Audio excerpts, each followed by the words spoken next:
is Asinine Radio. This Constantly is the weekly ready. music podcast where every week we get into our Fearless Beer Review. We get into the vinyl stuff we picked up, stuff we've been listening to. Just Record Store, Desert Grooves Records. Huge shout out in Arizona. And then we round it out with some new music and other happenings in the music world. My name is Tyler, and way out there, hundreds of miles away, is Jeff. And while you're listening, go to Spotify, Apple Podcasts, give us 5 stars. Tell all your friends, share all the posts. If you're watching on YouTube, smash that subscribe button. And you know what? We're just two dudes shitting around. So let's let's get right into this Fearless Beer Review. What do you got, Jeff? Go. Oh, I'll get my little fridge open here.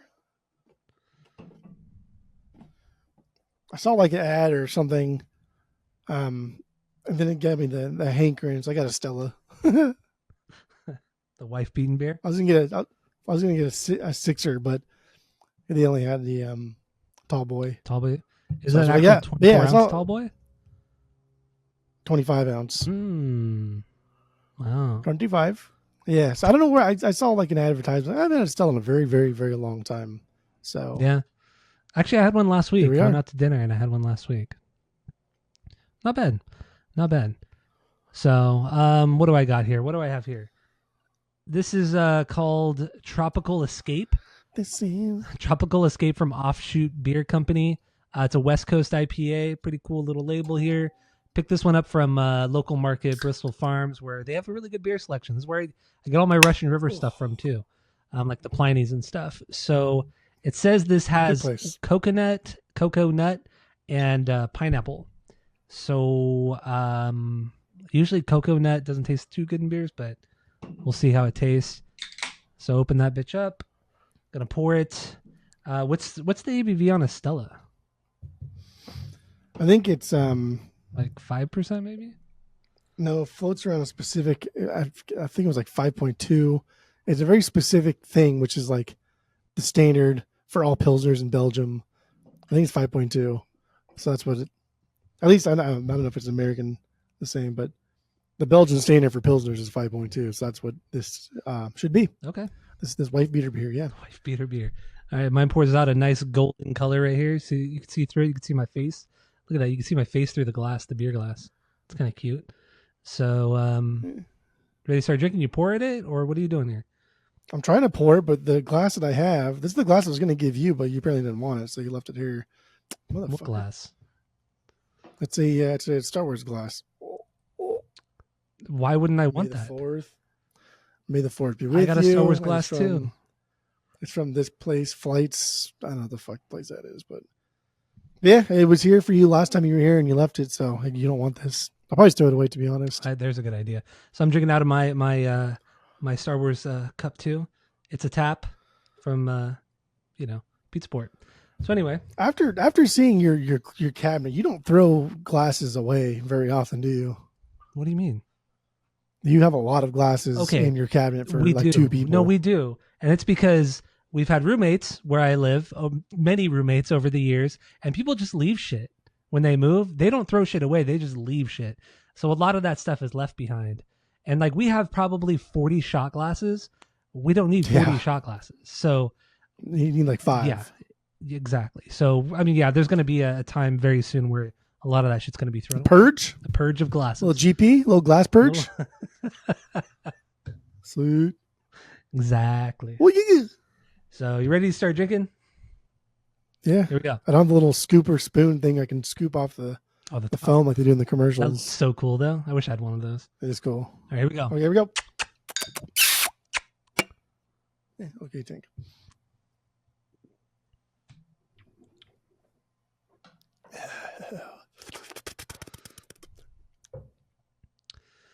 Okay. Yep, that's a Stella. That's a Stella. So we have a 3-point rating system where 3 is a perfect beer, 2 is a good beer you're going to continue to drink, 1 is a bad beer but give it a shot, and 0 is a drain pour. So what are your thoughts on the Stella, and what would you rate it? Go. Stella's good. Solid 2.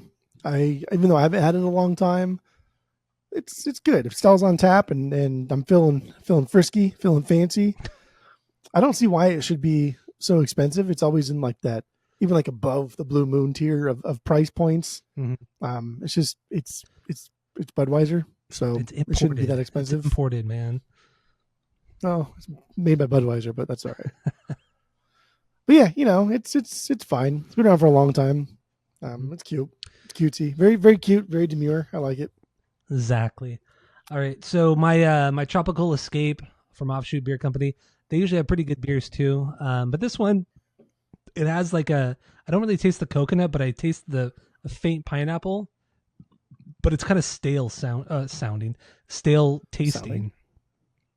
Not bad. Weird aftertaste, but the initial hit, it's fine. This is okay. This is just okay. It's not super carbonated, not super hoppy, but it's a West Coast. Not malty at all. So I don't know. I would give this a little disappointing, huh? A little disappointing, yeah. So I'll give this a 1.75 out of 3. I wouldn't go back to it, but it's definitely worth trying, and it's not bad at all. So I'm going to finish this. I bought a 4-pack of these, so got to finish them. So that's good. Anyway, so that's what I got from for the Fearless Beer Review. So let's get into the vinyl stuff we picked up, stuff we've been listening to this week, and then your record store, Desert Grooves Records. We talk about that. Black Friday's coming up. You're putting some good shit out too. So. It's racist. Yeah, okay. A lot of good stuffs. So let's get into your crap that you listened to this week, or that you got this week. Garbage. So here's some cool stuff. I got this guy. Oh yeah, Justice for All, Metallica. OG copy. We get this one pretty often. They made a lot. I mean, Metallica was already big at this point. They made a lot of these, so it's not as sought after as their first 3 records. Yeah, OG copies, but still good. Still good record. Yeah, I'm happy. I have it. That's good. Whatever. But my Metallica collection is complete. I don't need no more. I'm good. You've always talked shit about Justice. You're like, no, I'm never going to get on vinyl. It's not that good. Blah, blah, blah, blah, blah. Always bitching about it. And then all of a sudden you get it out of nowhere. That's just silly boy talk. I think I ranked it probably like a 2.25. Like I gave it a good score. Well, yeah, it could, because it deserves more than that also, but I mean, you still bitched about getting it. It is good. Dogs are barking. Dogs scare me sometimes. Monkeys are clapping.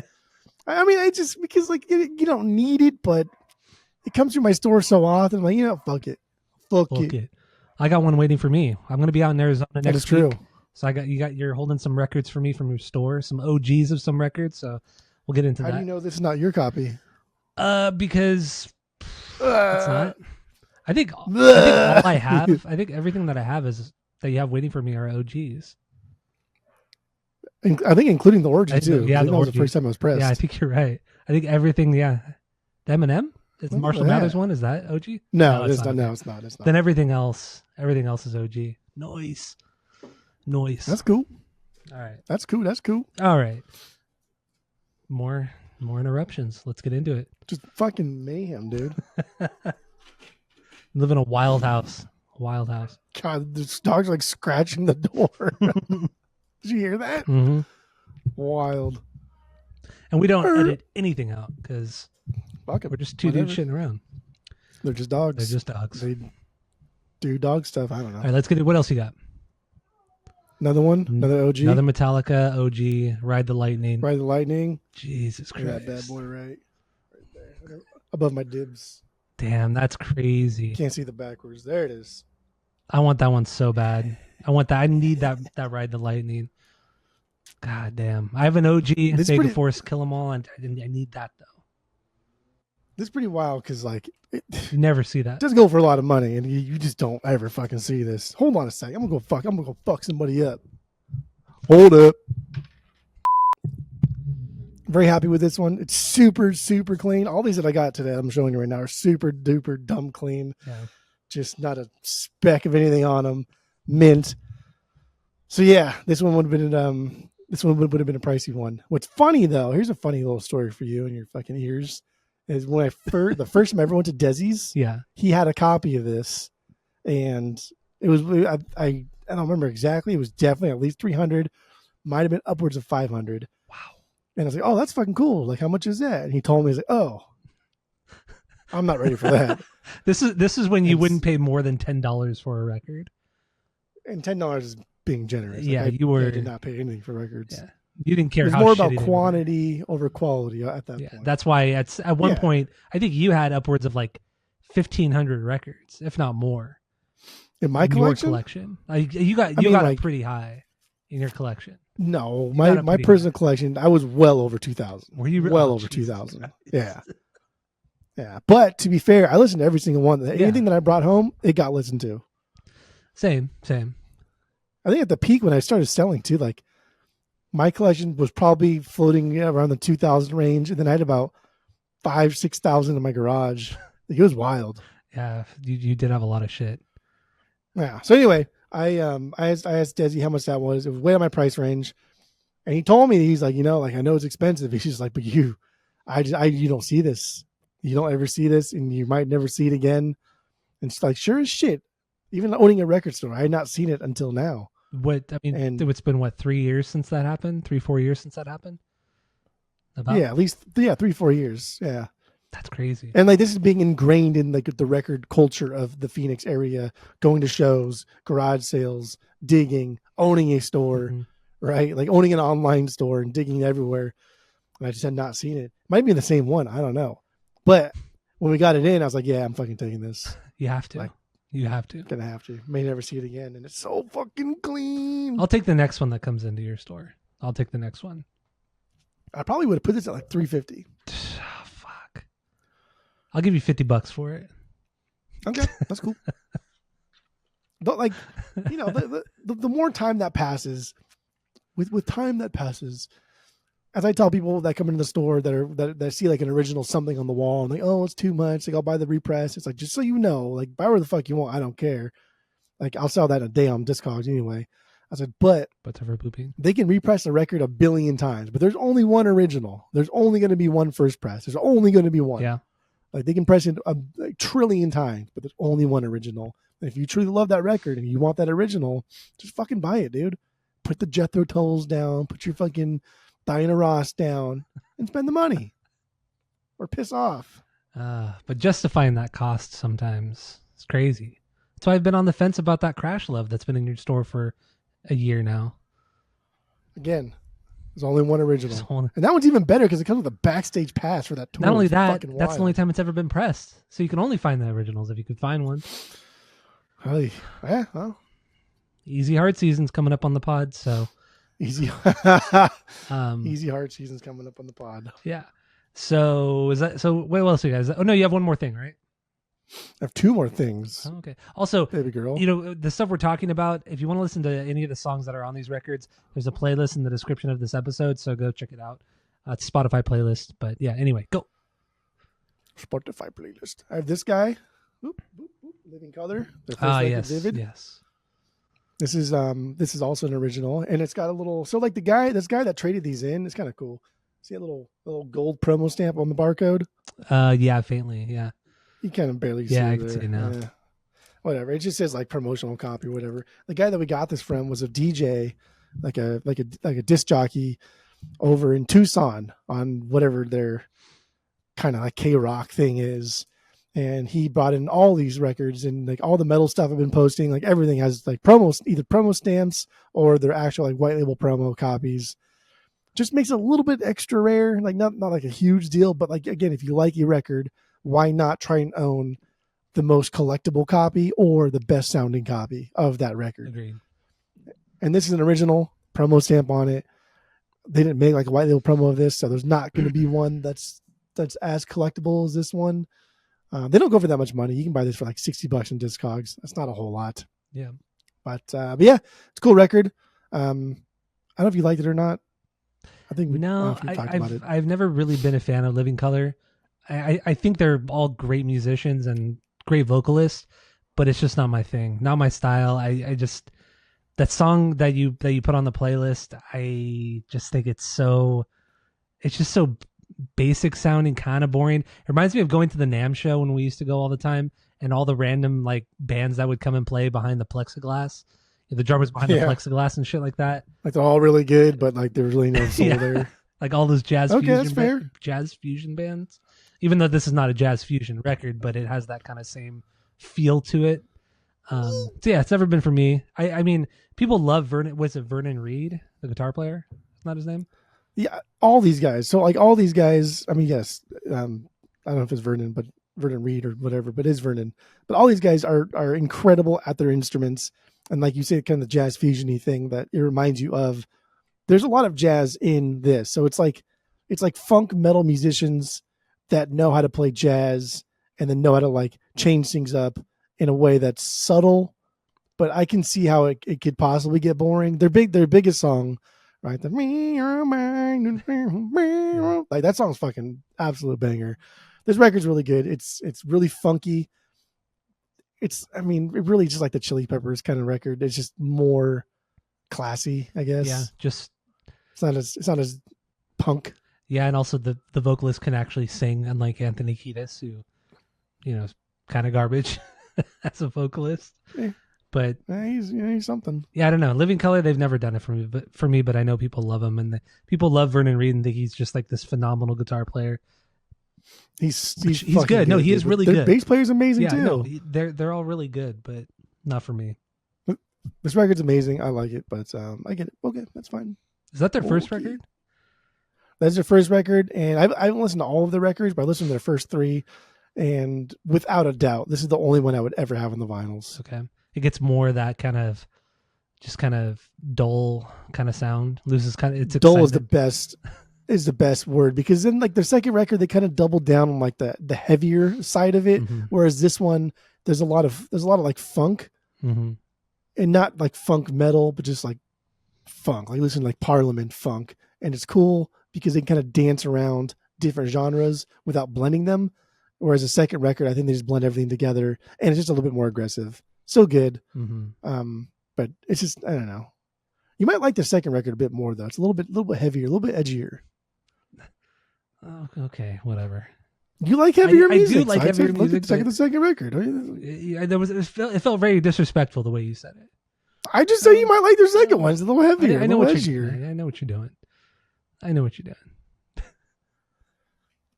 All right, what's the next thing you got here? I am not a crook. The next thing I got here is this bad boy. Bleep. Stormtroopers of Death. Stormtroopers of Deaths.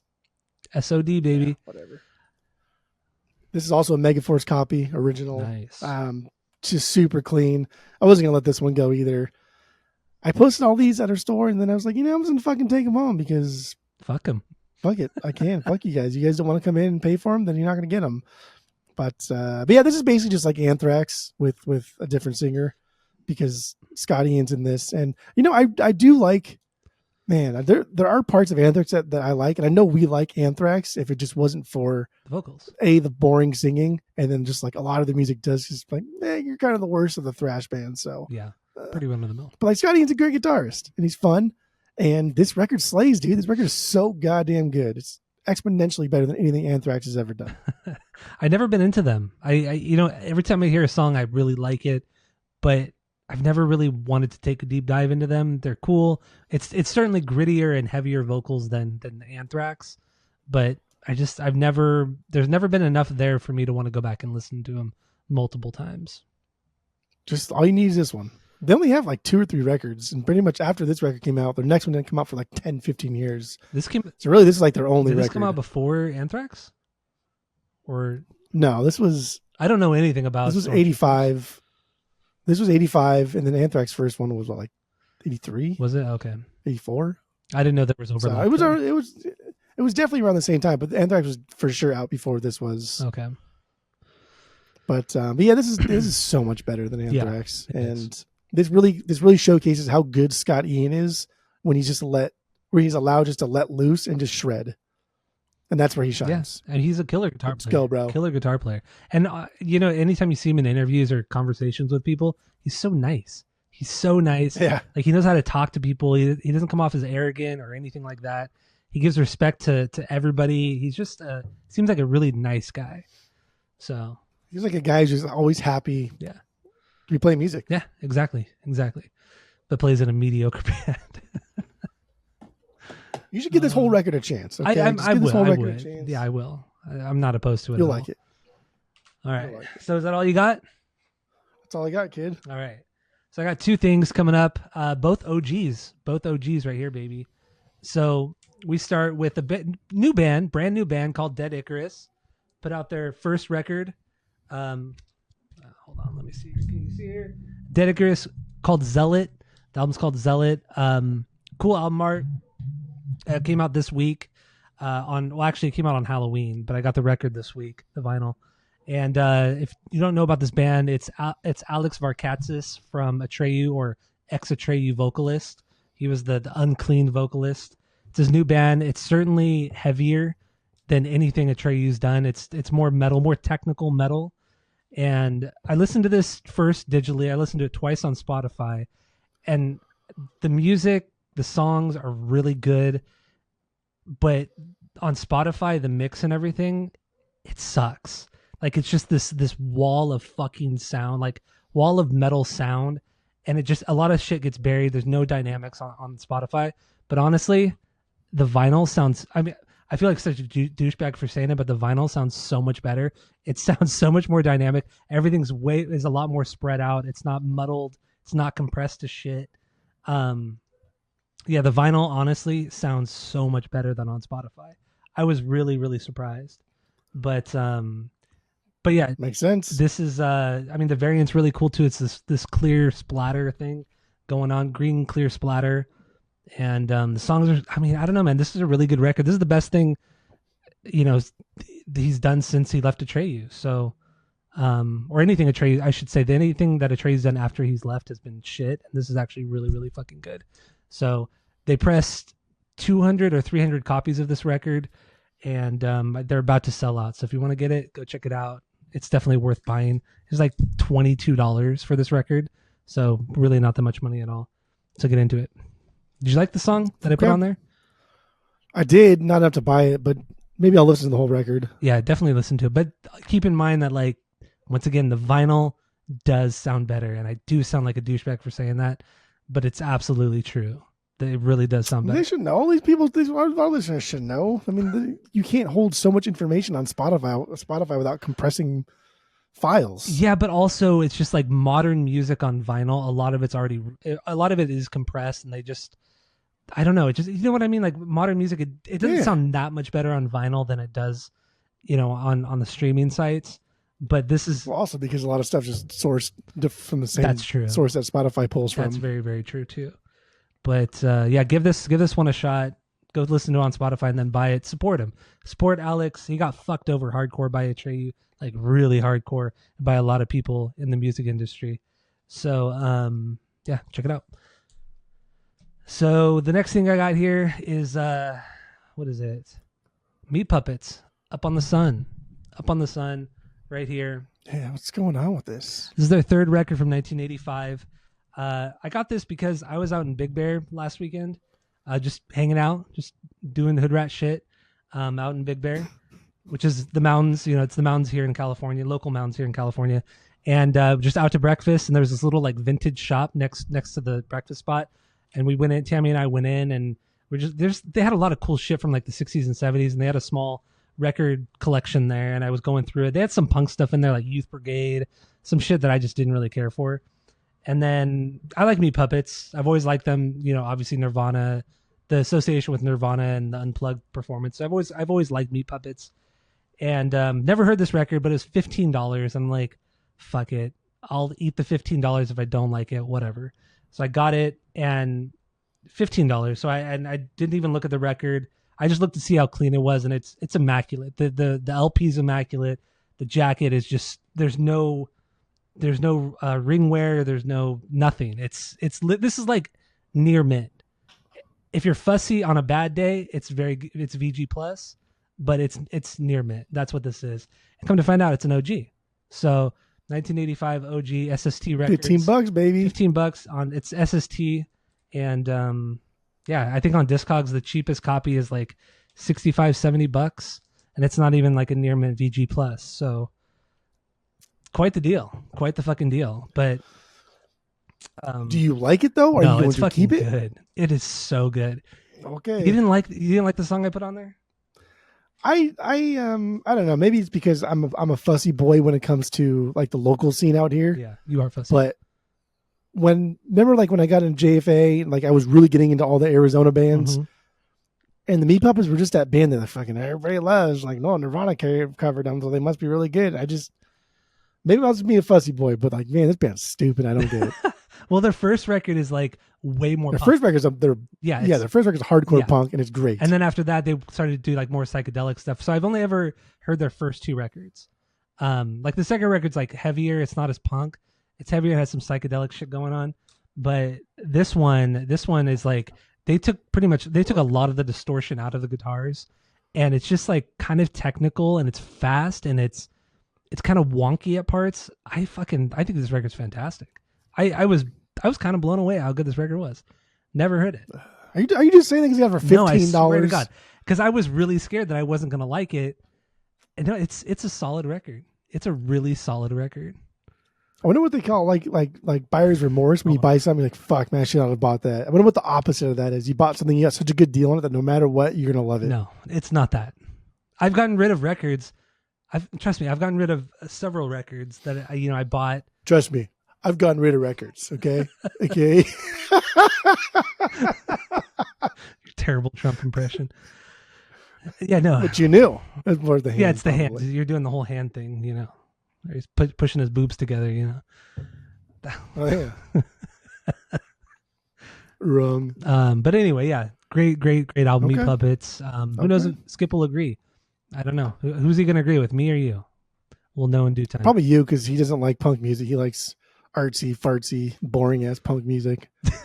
Not too aggressive. Not too aggressive, Don't get yeah. too aggressive. Don't get too wild. Yeah, can't be too aggressive. That's why he likes the Cramps. I mean, the Cramps are as far as he Yeah, goes. That's as far as he goes. as far as we go. Yeah. Mm-hmm. Fucking Halloween ass sounding band. Jesus Christ. Mm-hmm. I was really Necromantics and going back to the Cramps a few weeks ago, because I hadn't listened to them in a long time. Going back to the Cramps, I was very disappointed. Like really, really disappointed in the Cramps. Yeah. It really wasn't my They're thing. cool. They're fine, cool, I guess. but they're very kind of not kitschy. What is it? They're kind of goofy, but not like They're cool, not goofy. cool goofy like Misfits. I don't know. There's something. There's just kind of the music kind of falls flat for me. Don't really care for the Cramps. Yeah, and I like the Addicts, and I think the Addicts are just as goofy and just as campy, but their music actually sounds like punk music. Yeah. Cramps just sounds It's still like very new fucking wave. soundtrack to a It's still very new wave it's still the 80s movie. with Halloween like aesthetic to it. But anyway, that's all I got. That's cool. So, that's our cyberbully for tonight. Oh, there's gonna be more, I'm sure. Probably. So yeah, I got Dead Icarus, Meat Puppets. Go check them out. Anyway, There you go. let's move on. Some happenings in the music world. Some new music that's come out this week. A couple albums. Fear. We literally just did Fear last week, and then That was so and weird. then like 4 days after that, they drop a surprise new record called The Last Time. It was fine. It was cool. I listened to it. It was still very reminiscent of the last record that they did in 2022 or 2023. Not bad at all. I like that record. Yeah, they've never put out a bad record, honestly. So, did you listen to this new one the last time? Yeah, I mean, I listened to it the day after we did the last pod, and then we realized, like, holy shit, there's another song or another album. That's when I listened to it, was last week. Yeah. So yeah, it's fine. Go check it out if you're into Fear. Coming off of the album of the week last week, but check it out. And then Pinhead Gunpowder. I didn't even know they were coming out with a new record, but they did, called Unt. And whatever. I don't care. I'm just so over Billy Joe. Really? Yeah, I was fine. I thought it was pretty Really? good. What? I thought this was pretty good. I thought this was just solid, good. It was good, but to throw back to like trying to be Screeching Weasel pop punk. Solid. But it was just like there was nothing here that was exciting. It was like everything I've already heard before from either this band or Green Day or any other East Bay punk band. I've heard it all. I might as well go listen to Rancid or Green Day or any fucking band from up there or punk band in general. Okay. Whatever. It was fine. Okay. I would never go back to it. I would give this Pinhead Gunpowder, I'd give it 1.75. 1.7 out of 3. Out of 3. Wow. So there you go.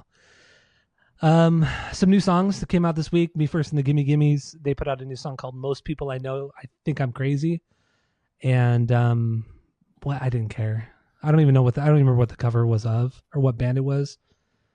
So they have two songs. There's that one, which was a cover of Billy Thorpe, Okay. and then which like I fucking know we don't listen to that.